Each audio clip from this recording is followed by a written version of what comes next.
Government expenditures. The government spends both voluntarily and involuntarily. Officials may voluntarily decide to create a new program or department, or to increase or decrease their appropriations.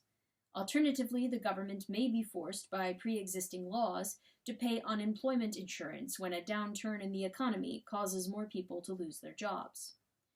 Government spending may also go up automatically when farmers produce such a bumper crop that it cannot all be sold at the prices guaranteed under agricultural subsidy laws, and so the government is legally obligated to buy the surplus. Unemployment compensation and agricultural subsidies are just two of a whole spectrum of entitlement programs, whose spending is beyond the control of any given administration once these programs have been enacted into law.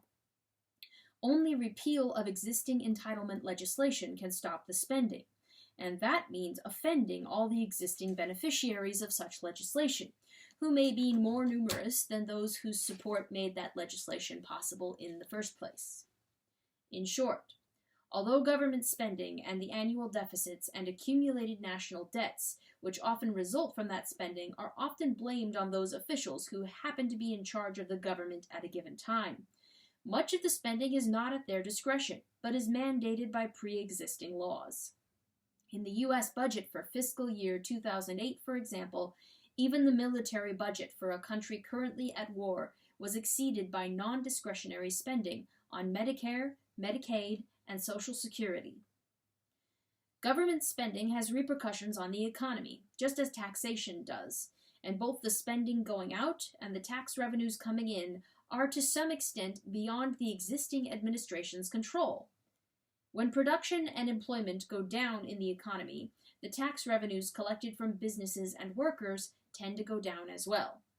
Meanwhile, unemployment compensation, farm subsidies, and other outlays tend to go up. This means that the government is spending more money while receiving less. Therefore, on net balance, government is adding purchasing power to the economy during a downturn, which tends to cushion the decline in output and employment. Conversely, when production and employment are booming, more tax revenues come in, and there are fewer individuals or enterprises receiving government financial help, so the government tends to be removing purchasing power from the economy at a time when there might otherwise be inflation. These institutional arrangements are sometimes called automatic stabilizers, since they counter upward or downward movements in the economy without requiring any given administration to make any decisions. Sometimes more is claimed for government spending than the reality will support. Many government programs, whether at local or national levels, are often promoted by saying that, in addition to whatever other benefits are claimed, the money will be spent and re-spent, creating some multiple of the wealth represented by the initial expenditure. In reality, any money, government or private, that is spent will be respent again and again. Insofar as the government takes money from one place, from taxpayers or from those who buy government bonds, and transfers it somewhere else, the loss of purchasing power in one place offsets the gain in purchasing power elsewhere. Only if, for some reason, the government is more likely to spend the money than those from whom it was taken, is there a net increase in spending for the country as a whole. John Maynard Keynes's historic contribution to economics was to spell out the conditions under which this was considered likely, but Keynesian economics has been controversial on this and other grounds. The Keynesian policy prescription for getting an economy out of a recession or depression is for the government to spend more money than it receives in tax revenue. This deficit spending adds to the aggregate monetary demand in the economy, according to Keynesian economists, leading to more purchases of goods and services, thereby requiring more hiring of workers and thus reducing unemployment. Dissenters and critics of Keynesian policies have argued that markets can restore employment better through the normal adjustment processes than government intervention can. But neither Keynesian economists nor economists of the rival Chicago school, represented by Milton Friedman, have advocated the kind of ad hoc government interventions in markets actually followed by both the Republican administration of Herbert Hoover and the Democratic administration of Franklin D. Roosevelt during the Great Depression of the 1930s. Costs versus expenditures. When discussing government policies or programs, the cost of those policies or programs is often spoken of without specifying whether that means the cost to the government or the cost to the economy. For example, the cost to the government of forbidding homes or businesses to be built in certain areas is only the cost of running agencies in charge of controlling such things, which can be a very modest cost, especially after knowledge of the law or policy becomes widespread, and few people would consider incurring legal penalties for trying to build in the forbidden areas. But although such a ban on building may cost the government very little, it can cost the economy many billions of dollars by forbidding the creation of valuable assets. Conversely, it may cost the government large sums of money to build and maintain levees along the bank of a river. But if the government did not spend this money, the people could suffer even bigger losses from floods. When the cost of any given policy is considered, it is important to be very clear as to whose costs are being discussed or considered, the cost to the government or the cost to the economy. One of the objections to building more prisons to lock up more criminals for longer periods of time is that it costs the government a large amount of money per criminal per year to keep them behind bars. Sometimes a comparison is made between the cost of keeping a criminal in prison versus the cost of sending someone to college for the same period of time. However, the relevant alternative to the costs of incarceration is the costs sustained by the public when career criminals are outside of prison. In the early 21st century Britain, for example, the financial costs of crime have been estimated at £60 billion, while the total costs of prisons were less than £3 billion. Government officials are, of course, preoccupied with the prison costs that they have to cover, rather than the $60 billion that others must pay. In the United States, it has been estimated that the cost of keeping a career criminal behind bars is at least $10,000 a year less than the cost of having him at large. Another area where government expenditures are a grossly misleading indicator of the costs to the country are land acquisition costs under either redevelopment programs or open space policies.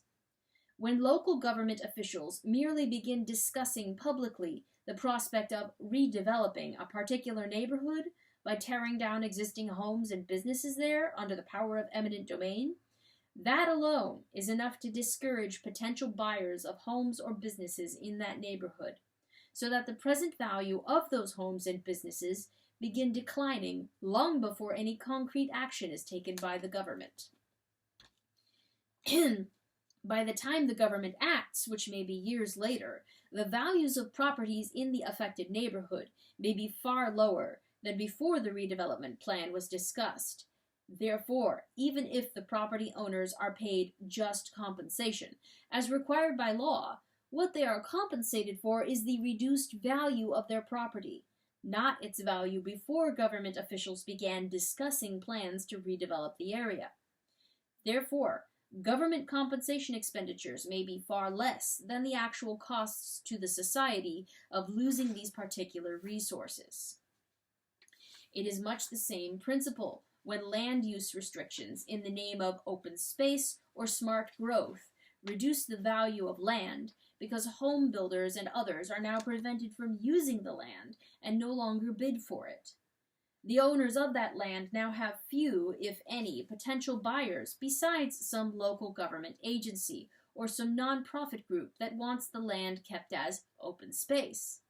In either case, the money spent to acquire this land can completely understate the cost to the society of no longer having this resource available for alternative uses. As elsewhere, the real costs of any resources under any economic policy or system are the alternative uses of those resources. The prices at which the artificially devalued land is transferred completely understates the value of its alternative uses in a free market. Benefits versus net benefits. The weighing of costs against benefits, which is part of the allocation of scarce resources which have alternative uses, can be greatly affected by government expenditures. While there are some goods and services which virtually everyone considers desirable, different people may consider them desirable to different degrees, and are correspondingly willing to pay for them to different degrees.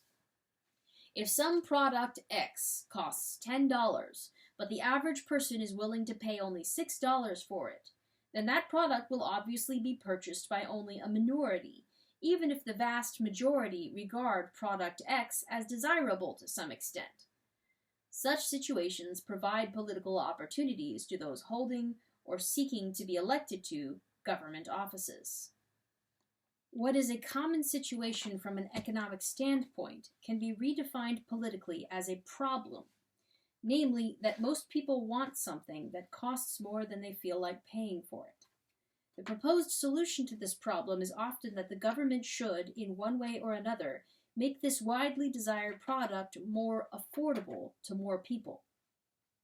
Price control is likely to reduce the supply, so the more viable options are government subsidies for the production of the desired product or government subsidies for its purchase.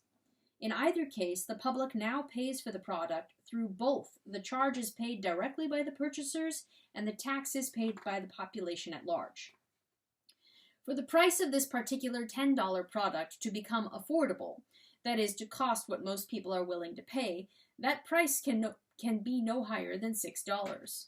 Therefore, a government subsidy of at least $4 must make up the difference, and taxes or bond sales must provide that additional money. The net result under these conditions is that millions of people will be paying $10, counting both taxes and the price of the commodity, for something that is worth only $6 to them. In short, government finance in such cases creates a misallocation of scarce resources which have alternative uses. A more realistic scenario would be that the costs of running the government program must be added to the costs of production, so that the total cost of the product would rise above the initial $10, making the misallocation of resources greater. Moreover, it is unlikely that the price would be reduced only to that level which the average person was willing to pay, since that would still leave half the population unable to buy the product at a price that they are willing to pay. A more politically likely scenario would be that the price would be reduced below $6 and the cost rise above $10. Many government expenditure patterns that would be hard to explain in terms of the costs and benefits to the public are by no means irrational in terms of the incentives and constraints facing elected officials responsible for these patterns. It is, for example, not uncommon to find governments spending money on building a sports stadium or a community center at a time when the maintenance of roads, highways, and bridges is neglected. The cost of damage done to all the cars using roads with potholes may greatly exceed the cost of repairing the potholes, which in turn may be a fraction of the cost of building a shiny new community center or an impressive sports stadium.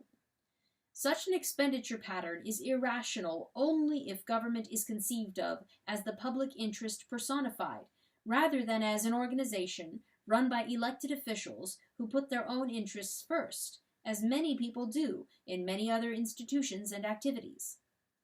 The top priority of an elected official is usually to get re-elected, and that requires a steady stream of favorable publicity to keep the official's name before the public in a good light. The opening of any major new facility, whether urgently needed or not, creates such political opportunities by attracting the media to ribbon-cutting ceremonies, for example.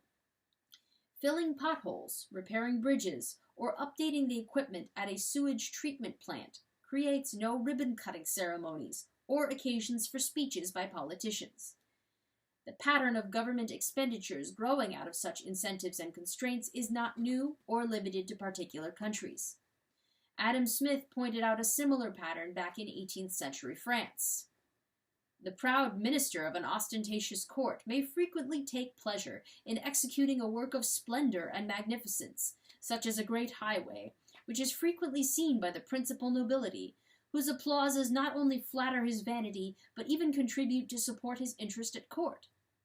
But to execute a great number of little works, in which nothing that can be done can make any great appearance, or excite the smallest degree of admiration in any traveller, and which, in short, have nothing to recommend them but their extreme utility, is a business which appears in every respect too mean and paltry to merit the attention of so great a magistrate.